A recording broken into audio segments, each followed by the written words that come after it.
चलो शुरुआत एक शेर से करते हैं। वो मतलब अपना जवाब है कोरोना माफिया वाले। एम का कार्यकर्ता कभी शिकस्त नहीं खाता है। ये तो वो दिया है जो इनके साजिशों के आगे और भी शिद्दत से जगमगाता है।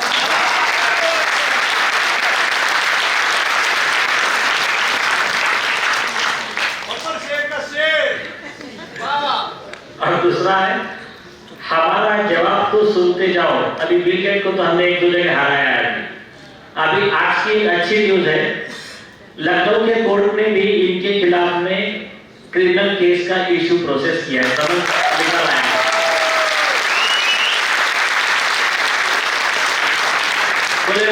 आगे में बताया मैंने वैक्सीन लिया, इन्होंने तो आकर बहुत बड़े बड़े इंटरव्यू दिए थे। एक वैक्सीन लोगे तो इतनी इम्यूनिटी आएगी, दो लोगे तो इतनी आएगी। बोले इम्यूनिटी तो आई नहीं, लेकिन मेरे बॉडी के प्लेटलेट्स कम हो गए जो कोरोना के लिए मतलब किया है, हानिकारक है। तो मेरा चीटिंग हो गया। कोर्ट ने नोटिस इशू किया है, समन्स इशू किया है। अभी अक्यूज बोलकर आदर पूना वाला है अदालत के खिलाफ।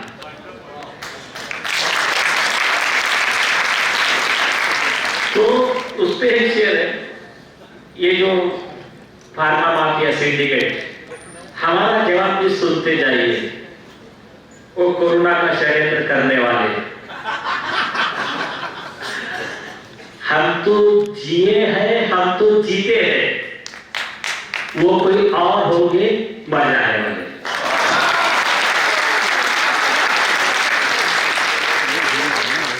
आज इनके जो नैरेटिव चल रहे हैं, ये नैरेटिव पे मुझे ना बार बार एक जोक याद आता है जो 31 दिसंबर को दूरदर्शन में दिखाया गया था। बहुत पुरानी बात है। उससे क्या सीन दिखाया कि एक बाइक वाला आगे जा रहा है और उसके पीछे मतलब दो लोग बैठे हैं बाइक पे, उसके पीछे दो लोग और बैठे हैं और वो चिल्ला रहे पकड़ो पकड़ो। अभी सामने वाले भागे जा रहे। फिर क्या आता है, एक सिग्नल आता है, सामने वाला आगे निकलता है, दूसरा वाला सिग्नल तोड़ के भागता है। इसके पीछे से पुलिस की गाड़ी लग जाती है। पुलिस की गाड़ी लग के थोड़ा आगे जाके इनको रुकाते हैं, रोकते हैं। रोकने के बाद क्या है सिग्नल, अरे चालान देने का पहले उसको पकड़ना है। बोले क्या हो गया, बाल बाल सब पे करके, अरे भाई मुझे अपनी कविताएं सुनाएगा, हमारी सुनाई नहीं उसने। तो इनका माफिया लोगों का कैसा है पता है क्या, इससे अपना ही नहीं सुनाते। कोई भी सच्चा बोलने वाला आ जाए, डॉक्टर बीच आ जाए, कोई भी सच्चा बोलने वाला आ जाए, इनको सुनते ही नहीं है। तो इनको सुनाने के लिए फिर हमने क्या किया, कोर्ट में 4 महीने से मामला सुना रहे हैं। तो ये इनको कैसा भी करके एक ही नैरेटिव चलाना था, वो चलाया। अब क्या है, जैसा बार बार मैं बताता हूं, problem well stated, problem half solve. Analysis ठीक से कर लो। और आप सब लोगों ने एनालिसिस करके इनपुट दिए। मैं फ्रैंकली एडमिट करता हूं, मुझे ये जो आप लोग तो बहुत पहले से थे, मुझे नॉलेज नहीं था ये क्या षड्यंत्र चल रहा है। रोज योहान भाई और हमारा रोज आके बैठते थे, ये सुना वो सुना गया। वो क्या है कि इनका इतने दिन का स्टडी था, मुझे तुरंत ग्रास नहीं होता था। और मैं ऐसा नेगेटिव आने नहीं है, ऐसा है तो उन्होंने ऐसा सवाल पूछा। मेरा स्वभाव है, जब तक मैं सेटिस्फाइड नहीं हूं, मैं कोर्ट को कहां से सेटिस्फाइड करूंगा। तो सब सुनने के बाद, सब समझने के बाद, फिर उसका एनालिसिस करने के बाद, देखिए हर एक का अलग अलग रास्ता है। हम लोग क्या सोचते पता है क्या, कुछ लोगों को लगता है, जो कॉमन मैन करता है, हम रोड पे जाकर चिल्लाएंगे तो कुछ हो जाएगा कि नेचुरल है। कुछ लोगों को लगा कि हम अगर YouTube पे मैसेज देंगे, व्हाट्सएप, कम से कम व्हाट्सएप तो अभी बचा हुआ है तो, लेकिन YouTube पे सेंसर शुरू हो गया। तो ऐसा सब होने के बाद में जो तरीका हमने अपनाया, अभी आप एक गौर कीजिए, कोई मीडिया ऐसा नहीं छाप रहा था पहले। सच भी नहीं छाप रहा था। मतलब डॉक्टर स्नेहल लुनावत की डेथ वैक्सीन से हुई, ये उनके ही गवर्नमेंट ऑफ इंडिया के एएफआर कमेटी ने सर्टिफिकेट दिया, तब भी क्या छापा उसको पता है? Rare case. मतलब वही चीज वही है, बोलने का तरीका देखिए उनका। और जब हम उस चीज को कोर्ट में लेकर गए, कोर्ट में ले जाने के बाद में 1000 करोड़ का केस दायर किया। तो कल भी बताया मैंने, जो अपना प्रोग्राम चल रहा था, प्राइम मिनिस्टर की भी लैंग्वेज चेंज हो गई। पहले प्राइम मिनिस्टर बहुत मतलब जोश में कहते थे कि हमने इतने करोड़ 100 करोड़ लोगों का वैक्सीनेशन किया। जैसा स्नेहल लुनावत का 1000 करोड़ का कॉम्पेंसेशन गया गवर्नमेंट के खिलाफ, अब लैंग्वेज चेंज। अब बोले केवल एक भावना से कि हमारे वजह से दूसरे को तकलीफ ना हो, मेरे देशवासियों ने वैक्सीन दिया। अभी मुझे ट्रेनिंग नहीं लेना है, क्यों? क्योंकि अभी उधर जेल है ना। तो ये एक थोड़ा तरीका है, लेकिन ये जैसा आपने केरला के मित्र है, कल उन्होंने बात कही, उनकी बात भी सही थी। उन्होंने कहा देखिए सर, मुझे कोर्ट में सबके बस की बात नहीं है, ये मेरे लिए तो खर्चीला रहा। हमने उनको 2 लाख रुपए कुछ खर्चा आ गया। उन्होंने प्राइम मिनिस्टर का फोटो क्यों लगाया, वो विषय में रील लगाया, तो उनके ऊपर कॉस्ट बढ़ गई। तो उन्होंने कहा कि वैक्सीनेशन सर्टिफिकेट में प्राइम मिनिस्टर का फोटो क्यों है? वहां तो बोले दुबई में कंफ्यूजन हो गया। उन्होंने बोला भाई ये तेरा फोटो है, आदमी दूसरा है, इसको वापस भेजो। अभी वो लोग लेकर लेते देखिए क्या है। न्यायपालिका का जैसे प्रैक्टिकल अनुभव बताता हूं मैं, चीज वही रहती है।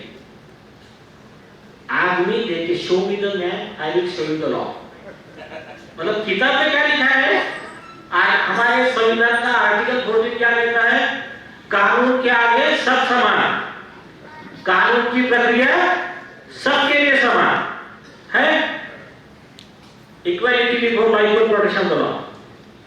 लेकिन अगर सलमान खान आरोपी है, उसको जेल होती है, तो उसके लिए शाम को कोर्ट बैठता है, यहाँ पर जेल होती है, आधा घंटे में पिटीशन फाइल होके, हियरिंग होके, हाईकोर्ट से उसको बेल मिल जाती है।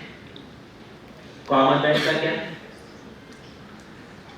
तो ये न्यायपालिका का भी कुछ हद तक रवैया थोड़ा मतलब थोड़ा बहुत कई लोगों के अंदर बहुत ज्यादा है, भेदभावपूर्ण है।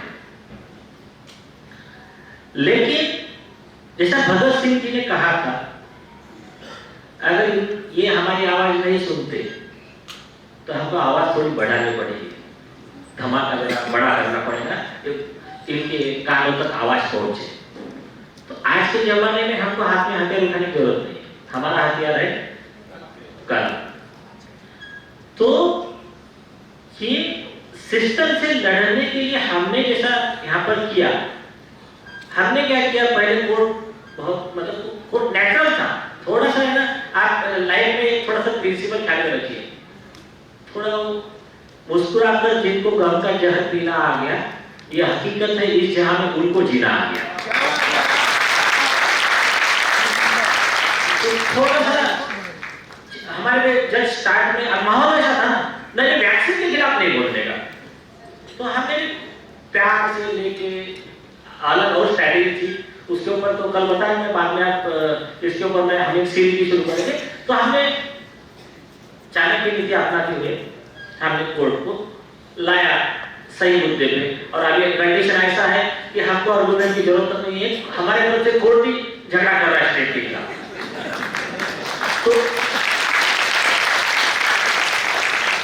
तो इसमें ये लोग क्या करते हैं बताइए? ये लोग डाइवर्ट करने का ट्राई करते हैं। हमारा एक विषय चल रहा है, अचानक एक कानपुर वाले का रिसर्च पब्लिश करने के साथ आशुतोष पाठक जी ने बोला कि इनके मन में जो आया, डॉक्टर जेम्स उठाए जाते हैं युगांडा के कई कोने में बैठा हुआ, बोले उसने बोल दिया कि चौकीदार आने वाले डॉक्टर लगाओ, मतलब इनको जो जिसकी जरूरत पड़ रहा है। तो ये होगा क्यों?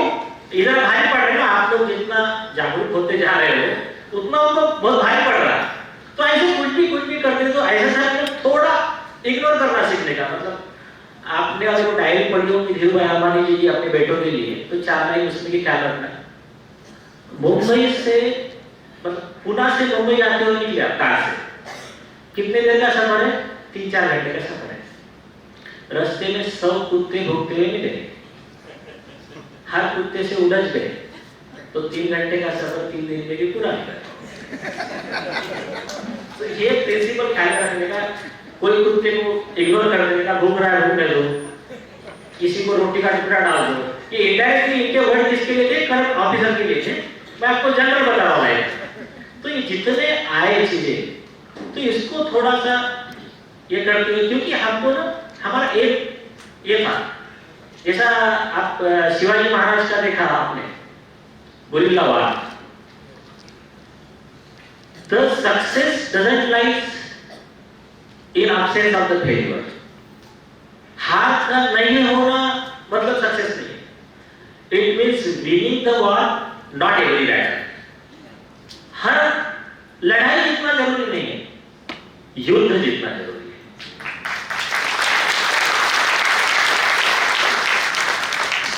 तो आप अश्योर्ड रहिए, इन्होंने 20, 25, 30 साल का प्लान बनाया होगा, हमने 500, 1000 साल का प्लान बना के रखा है।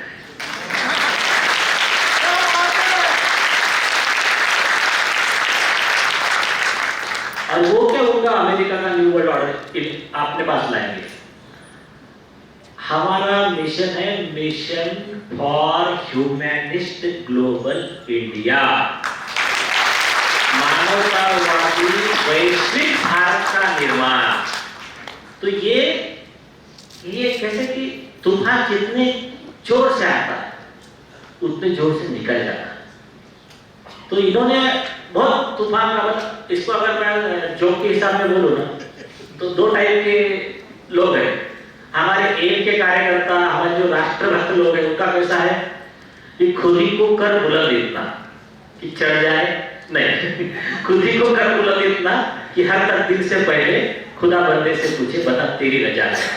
ये हमारे अच्छे लोग जो कर्म से अपने अच्छे नियत से वो मानवता की भलाई के लिए काम कर रहे हैं। Bill Gates new world order group का क्या है? खुद ही को कर बुलंद इतना चढ़ जाए जैसे तैसे, फिर ऊपर जाने के बाद खुदा पूछेगा अब बता उतरेगा कैसे।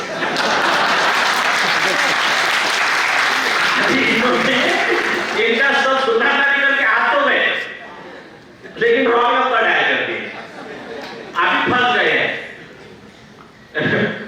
मुझे एक जज के वर्ड बता दो, मतलब जज को कैसे सोबर रहते, लेकिन उनका एक वर्ड उन्होंने क्या बोला, उन्होंने उनके अपने बाप जन्म में भी कभी सोचा नहीं होगा मुझे साला इंडिया से इतने केसेस आएंगे, 1000 करोड़ का केस, बिल गेट्स आरोपी। तो ये जो है ना, जैसा सिकंदर का किस्सा मैं बार-बार बताता हूं, सारी दुनिया जीत कर आया, सिर्फ इंडिया ने हारा।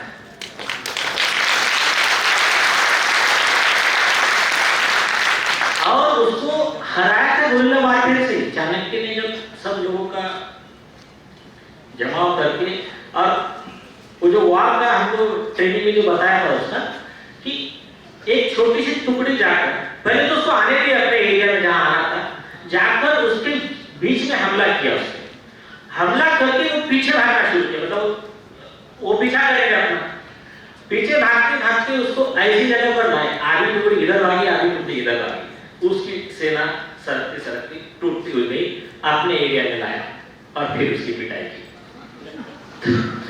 तो रीडर, ये अपनी टीम, अपने ऐसे कई प्लान हैं। अभी ठीक है, समय का अभाव में ज्यादा नहीं बोलूंगा, लेकिन इतना आप रेस्ट अश्योर रहना। और आप देख लेना, action speak louder than the words.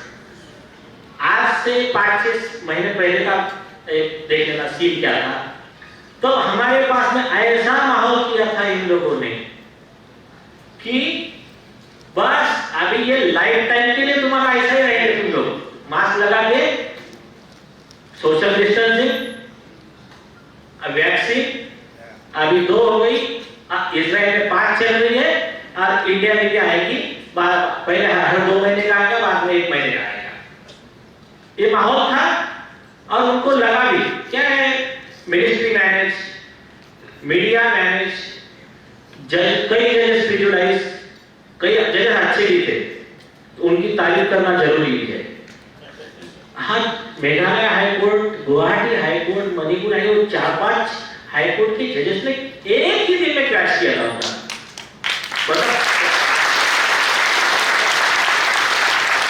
तो ऐसे जजेस को सैल्यूट, और जिन्होंने इंसान के फंडामेंटल राइट से ज्यादा या तो प्रेजुडिस होने की वजह से या तो करप्शन की वजह से लोगों को छोड़ दिया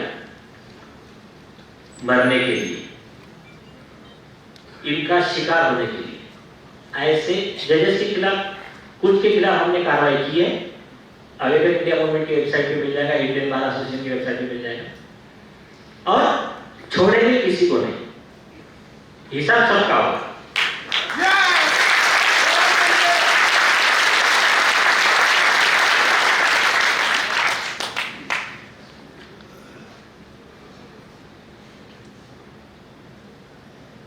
और एक बात ख्याल में रखिए कि कल बताया मैंने, आज फिर से रिपीट कर रहा हूं,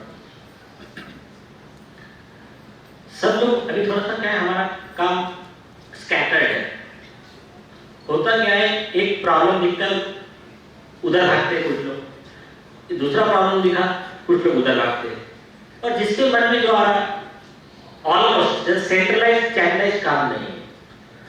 अब एक खाली गाड़ी बंद पड़ी हुई है, ये देश की गाड़ी बंद पड़ी, उसको शुरू करना है, आप सबकी इच्छा शुरू करनी है, लेकिन कुछ लोग ओवर एक्साइटमेंट में कुछ इधर से धक्का मार रहे हैं, कुछ इधर से धक्का मार रहे हैं, हिलेगी की जगह से। तो इसको अगर जो सूरज की रोशनी फैली हुई है उसको लेंस के थ्रू एक जगह कॉन्सेंट्रेट किया जाए तो वो आग लगा देती है। तो वैसा ही इसको हमको थोड़ा कैनलाइज करना है।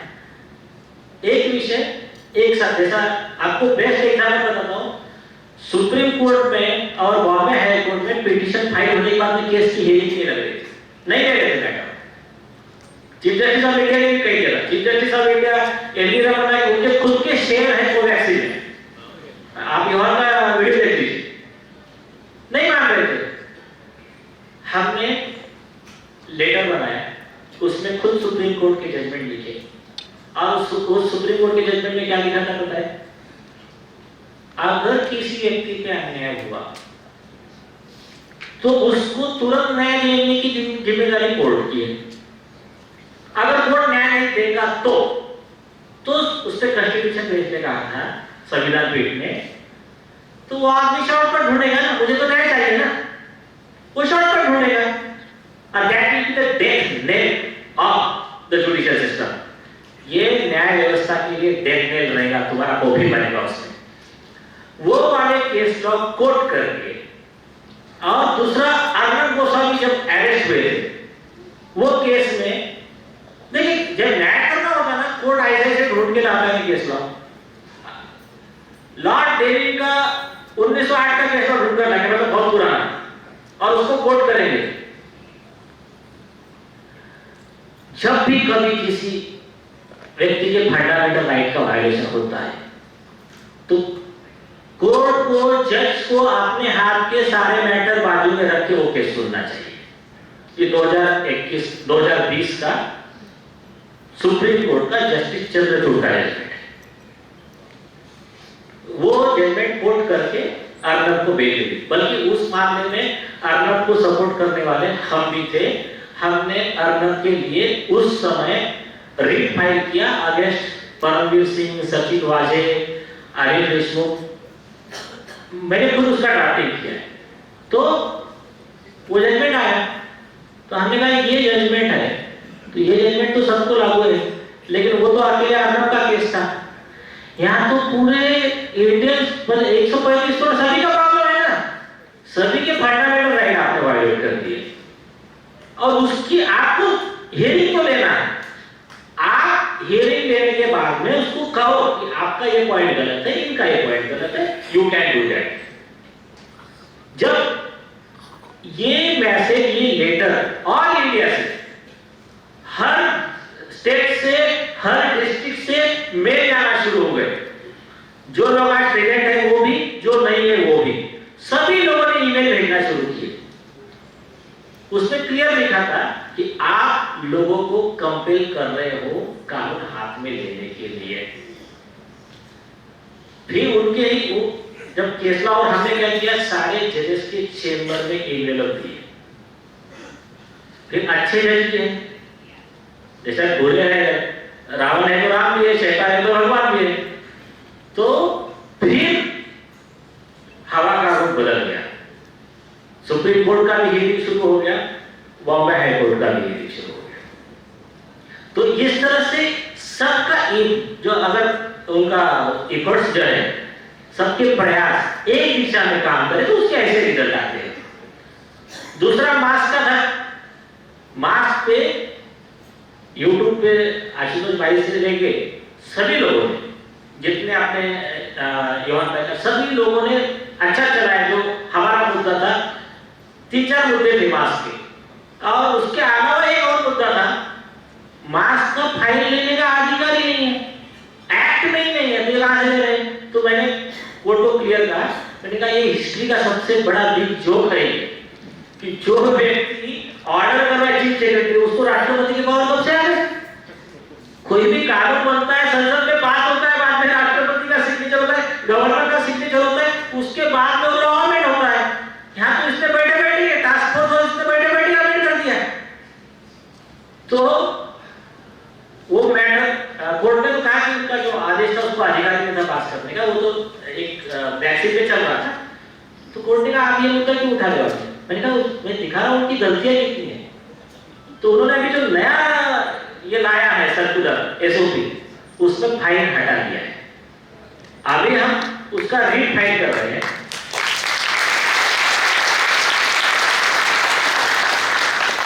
महाराष्ट्र इंडिया का भी पहला स्टेट हो गया कि जहां से फाइन हटा दिया है। दिल्ली में 2000 से 500 पे आ गए, हो जाएगा थोड़ा थोड़ा धीरे धीरे। जो क्या इतना गुलामी की आपने अपना प्रॉब्लम क्या है बताइए?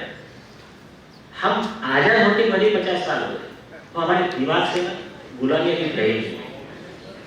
हम तक गुलामी, मुगल आए, पोर्तुगीज आए, अंग्रेज आए, हम हमेशा गुलामी में रहे ना, तो हमारे ब्लड में थोड़ा सा गुलामी है। देखो क्या है, अगर हमको इंडिया में किसी ने कहा, बेस्ट एग्जाम्पल, मैं 2 एग्जाम्पल देता हूं। स्वामी विवेकानंद इंडिया में लोगों को बताते थे, सुनते थे क्या? सर्वधर्म परिषद में गए, वहां के लोगों ने एप्रिशिएट किया, क्या विद्वान है, क्या बढ़िया पर्सन है। बोले जिन लोगों ने उनको ये लेटर दिया था रेफरेंस के लिए, वो प्रोफेसर ने लिखा था कि जितने लोग आए हैं पूरे वर्ल्ड से, सबका टैलेंट एक साइड में रखा जाए और स्वामी विवेकानंद का टैलेंट एक साइड में रखा जाए, तब भी ये आदमी भारी है। ये जैसा हो गया, फिर हमारे इंडियन आ गए। अरे हम पहले से मानते थे ग्रेट स्वामी विवेकानंद। दूसरा योगा का देखिए, योगा था, कितने लोग करते थे? जब उसको फॉरेन से जाके फिर से पैकिंग करके आया, फिर एरोबिक्स कई नाम में उसको घुमा फिरा के जो लाया गया, तब फिर इंडिया वाले हम पहले से करते थे। उन्होंने जब तक नहीं कहा तब तक हम उसको इंपॉर्टेंस देते नहीं है। ऐसी कई चीजें आप चेक कर लेना। लेकिन क्या है कि इसमें थोड़ा थोड़ा मतलब हमारा भी गलती है, हमारी भी जिम्मेदारी होती है कॉमन मैन तक सरल शब्दों में वो विषय पहुंचाने का, जैसा अपने डॉक्टर साहब कर रहे हैं।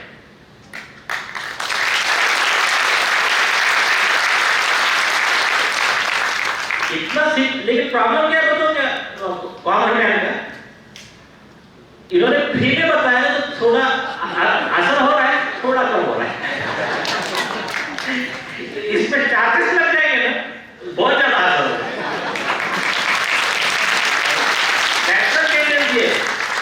हाँ 50,000 खर्चा किया, अब वही बोलो। तो ये जो तो हमारी जिम्मेदारी क्या है कि हम जो भी चीजें रखें, जैसे अभी डॉक्टर सुधर राज ने बहुत बहुत सिस्टमैटिक तरीके से, साइंटिफिक तरीके से वैक्सीन का डिटॉक्स बताया था, जो पूरे दुनिया में आज तक किसी ने बताया। तो कल हमने एक सजेशन किया है, एम के सेंटर में एम के कार्यकर्ता के पास जो आएगा गरीबों को फ्री में, बाकी लोगों को अच्छा हैंडसम अमाउंट में। तुम शौक से गए थे ना वैक्सीन लेने को तो, और डॉक्टर साहब और अपने मनीष आचार्य जी से जरा बात करके उसको थोड़ा पैकेजिंग अच्छा करना पड़ेगा। पैकेजिंग पे थोड़ा जो बताता हूँ आपको। एक बार ऐसे सभी देशों के लोग बैठे थे, अमेरिका ने अपना हेयर है ना बाल, इससे भी एकदम पतला स्टील का रॉड बना के लाया। मतलब स्टील का रॉड मजबूत है, मतलब कोई भी टूटता नहीं। रशिया वाले लेकर गए, उसमें एक होल करके लाया, उतने भारी। अभी अपने इंडिया वाले बैठे थे, इंडिया वाले मतलब खास करके जिनको फंड आता है bill and Melinda Gates foundation से, तो उनका फंडिंग ले लेके जो गुलामी की मानसिकता वाले बोले हाँ हम भी कर सकते हैं इसके इम्प्रूवमेंट। बोले ठीक है, लेकर गए, वापस लेकर आए। क्या पैकिंग था, ऊपर लिखा था मेड इन इंडिया।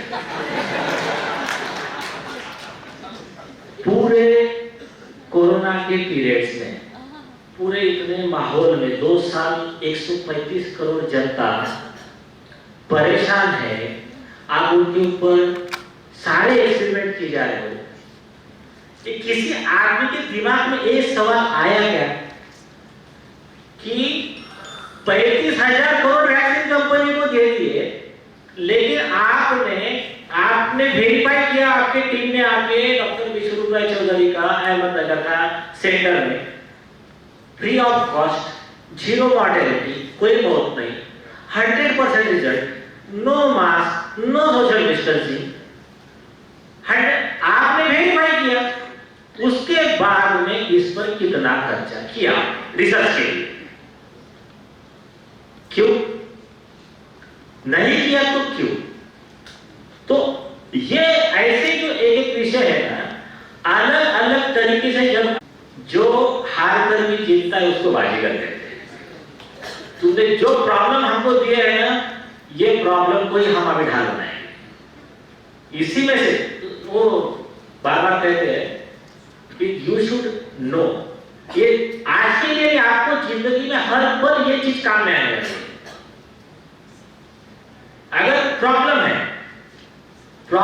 तो प्रॉब्लम को प्रॉब्लम बोलने के लिए कोई दिमाग नहीं लगता, ये कोई भी कह सकता है।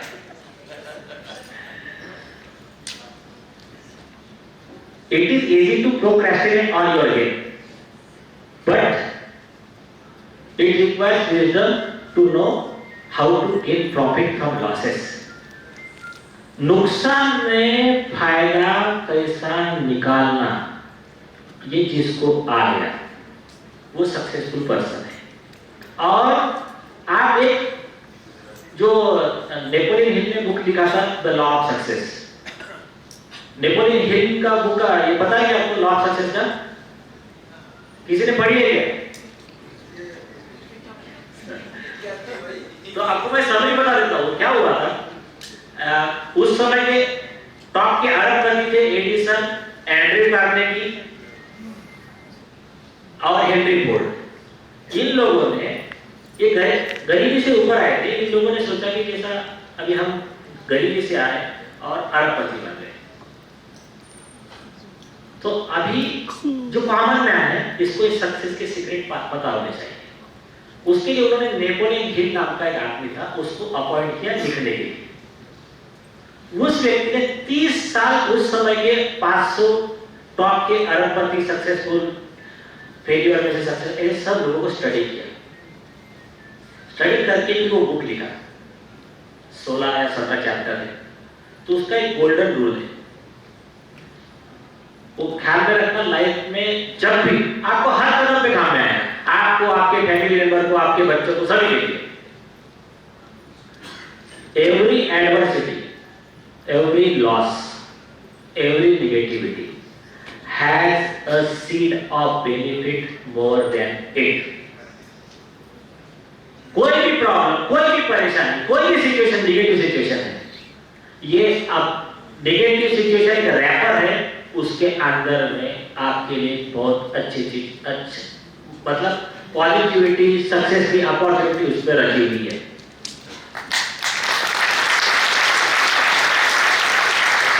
इसको सिंपल शब्दों में बोले तो जब हो घना अंधेरा तो सोच लो होने वाला है सवेरा।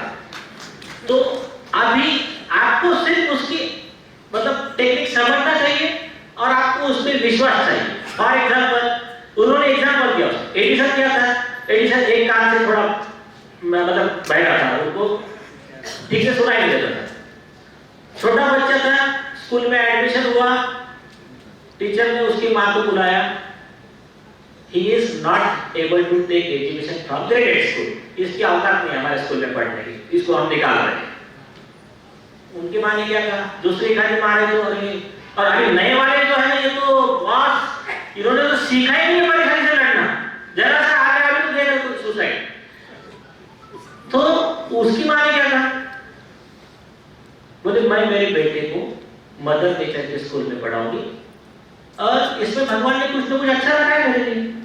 आए अभी ये भी व्यक्ति तो स्कूल गए नहीं, अब अच्छा एडिसन ने सवाल पूछा था उनके माँ को, ये भी आप पॉजिटिविटी लाइए, सब कार्यकर्ता ना उनके माँ ने जो जवाब दिया वो पॉजिटिविटी आप रखिए।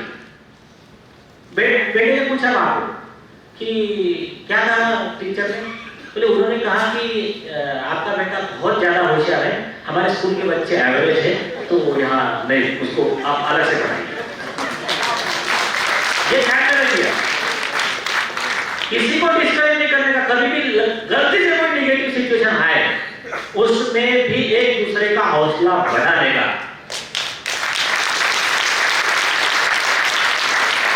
ये करोगे तो कौन हराएगा यार आपको, ये तो ऐसे कई क्रिकेट आएंगे जाएंगे। तो एडिसन ने बाद में शुरू किया, ये सीखना वो सीखना, न्यूज़पेपर बेचते थे, एक रेलवे का पुराना डब्बा था, उसमें वो उनका सब रिसर्च एक्सपेरिमेंट करते थे। करने के बाद में उनके 30 साल की जो स्टडी थी, एक कुछ भी सक्सेस कुछ भी नहीं हुआ 30 साल तक, और एक दिन आग लग गई और पूरा जल गया। क्या कॉमन मैन बोलेगा, जो नॉर्मल लोगों ने डाला क्या है, अरे यार मेरे साथ ऐसा नहीं होता, यही बोलेंगे ना। उनका जवाब क्या था, शायद मुझे मैं गलत लाइन में था इसलिए भगवान ने जला दिया। और ये बात सही, क्योंकि वो जलने के बाद उन्होंने फिर से नया लिखना शुरू किया और 6 महीने में लाइट का इन्वेंशन किया। और उस समय पे दुनिया के सबसे बड़े अरबपति बन गए। लाइट बोले तो उनका ही नाम आगे था ना, लाइट बेचो सबको, सारी दुनिया सब लोग लाइट लगा के खड़े होंगे आगे। तो ये एग्जाम्पल उनका था, अब्राहम लिंकन के। अब ऐसे कोई कई एग्जाम्पल ले लो, तो story of great success is the story of great failure. और दूसरी चीज है ना, आसानी से जो मिलता है उसकी वैल्यू नहीं रहती। ये जितना युद्ध हो रहा है उतने हम ऐसे निकल के आ रहे हैं, एक एक प्रतिभा मिल रही है। अभी आप एक गौर करो, एक से एक सेनापति क्यों आए, क्यों मेरे आंसर एक एक क्यों आए, ये तो पहले ही मान लेते। फॉर एग्जाम्पल अगर किसी ने एक मुद्दा उठा लिया, अगर तुम गलत हो और वो मान लेते तो ये हमारी प्रतिभा वैसी रह जाती। तो वो जितना तकलीफ दे रहे हैं उतना है, एक एक प्रतिभा निकल के आ रही, तो we should be thankful to them कि वो हमारे एम के एक वन ऑफ द कार्यकर्ता वो भी है कि जो हमको एनर्जी दे रहे हैं। जितना ज्यादा रजिस्टेंस आएगा उतना बाउंस बैक हम ज्यादा करेंगे। तो मतलब हर नेगेटिविटी में से पॉजिटिविटी निकालना ये सीखने का, और इसी जोश के साथ लड़ाई लड़ने की। और रेस्ट एश्योर्ड, और दूसरी चीज बताता हूँ कि हमारे इसमें एक सिस्टम, मतलब भारत नवनिर्माण अभियान का जो अभी चल रहा है उसमें एक ही सिस्टम रखा है, वो वही अवेकन इंडिया मूवमेंट में भी अंबानी से वही डिस्कस किया, एक ही सिस्टम। नीलेश ओझा आएंगे जाएंगे, जो दुनिया में आया है उसको जाना है, कोई रहे ना रहे, एक काम नहीं रुकेगा, इसका कॉन्स्टिट्यूशन रहेगा, इसका मतलब हर चीज नॉर्मली क्या, आप जितने लोग हैं आपको लगा कि मेरे पास ये मुद्दा है, अगर डॉक्टर बलाराम जी को लगा कि मेरे पास ये पॉइंट है, लिख देने के पॉइंट्स। आप ये तो आसान है कि वीडियो भी बन जा रहा है, वो कम से कम लोगों के लिए प्रेरणा रहेगी। जितने जैसा भी हमारे डॉक्टर भास्कर वर्मा ने बहुत अच्छे से इन्होंने बच्चों का बहुत अच्छे से ड्राफ्टिंग किया था, डॉक्टर माया वालेचा है, उन्होंने भी बच्चों का लेकर लिखा था। तो ये जो चीजें हैं ये गाइडेंस मिलेगी। आप एक क्या कर रहा है, सब मोती बिखरे हुए हैं, वो धागा है उसकी माला बना दिया उसने, तो ये सारे योद्धा एक जगह आ गए। तो ये सबको मिलकर सबको लेकर ऐसा सिस्टम रखना है और रेगुलर ट्रेनिंग, एक दूसरे को सपोर्ट। और जैसा कल मैं बताया, आज भी बता कि कोई भी व्यक्ति कर रहा है आंदोलन, हमको गलत आदमी के हाथ में जाने देगा, लेकिन कोई भी व्यक्ति कर रहा है डायरेक्टली इनडायरेक्टली सपोर्ट कर रहा है।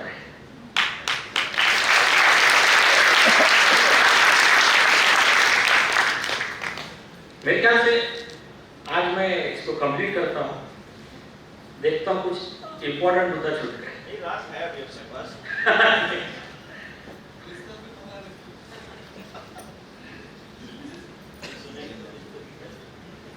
नहीं, ऑलमोस्ट मेरे हिसाब से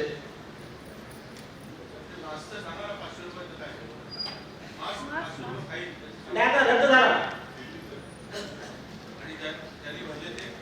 आता परत घ्यायचे आहे ना। हाँ, रसीद संभाल कर रखो, मिलेगा। नहीं, एक पॉइंट आओ,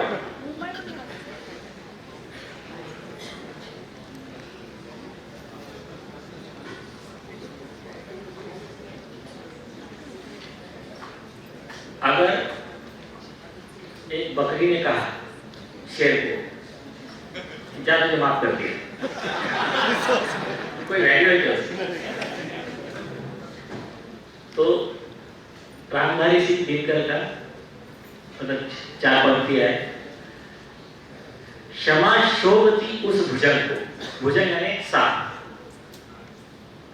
क्षमा शोभती उस भुजंग को जिसके पास गरल, गरल यानी विष, उसका क्या जो दंतहीन विनीत सीधा साधा सरल।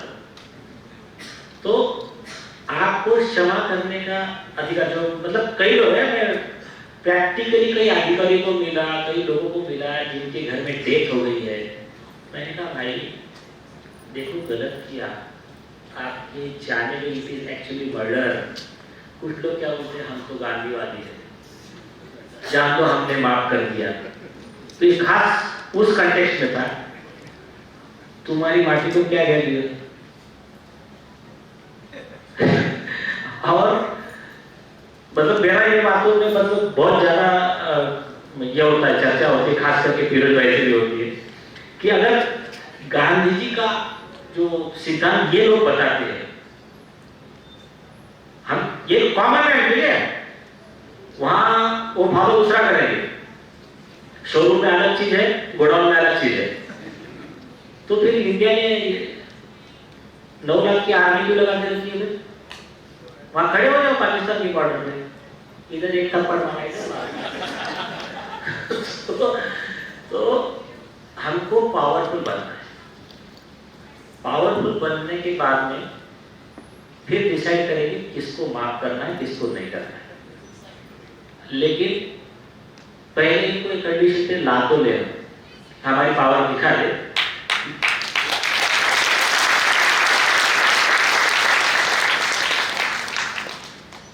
और सभी लोग एक बात समझ ले, इस देश के कानून के आगे कोई बड़ा नहीं है। इस देश के कानून ने चीफ मिनिस्टर से लेके जजेस तक को जेल में भेजा है। बस हमको तरीका आना चाहिए, तरीका आ रहा है, बाकी बुक्स तो अवेलेबल है, काम रुकेगा नहीं। और कल जो 4 पंक्ति बोलूंगा, आजा कल पूरी बोलो सभी लोगों के लिए, सभी कार्यकर्ताओं के लिए। जो लोग देखिए, ये जितने लोग हैं इनको कोई ना सैलरी दिया है किसी ने, ना पैसा दिया, खुद होके अपने अदर काम में से समय निकाल के अपनी जिम्मेदारी समझते हैं। तो ये जो लोग काम कर रहे हैं सभी कार्यकर्ताओं को समर्पित 4 पंक्तियां है कि ये लोग कैसा काम कर रहे हैं। शुद्ध हृदय की प्याली में भगवदीप निष्कंप जलाकर कोटि कोटि पर बढ़े जा रहे तिल तिल जीवन गला गलाकर, आंधी हो या तूफान चाहे ये गति अब न रुकेगी। अब ये रुकने वाली नहीं है गति, अभी निकल पड़े। आंधी हो या तूफान चाहे ये गति अब न रुकेगी। आज चाहे जो कहे दे दुनिया, कल को झुके बिना न रहेगी।